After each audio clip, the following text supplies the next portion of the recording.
Hi mga ka-safety, this is Christine. So may katanungan tayo mula sa comment section. Sakop nga ba ng comprehensive insurance ang damage ng ating windshield? Yes, sakop po ng comprehensive insurance ang damage ng windshield natin.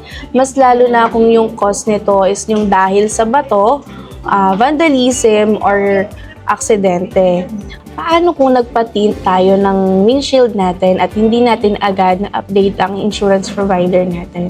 So, maaari lang natin gawin dyan is i-update natin agad yung insurance provider para ma-add natin or ma-endorse natin agad yung upgrade natin dun sa tinted na windshield natin. Dahil kung hindi natin i-update yung insurance provider natin, ang papalitan lang mismo sa windshield natin is yung mismong stock lang nito. Sana nakatulong sa inyo ang tips na ito. Dahil sa Uni Vanguard, live without limits.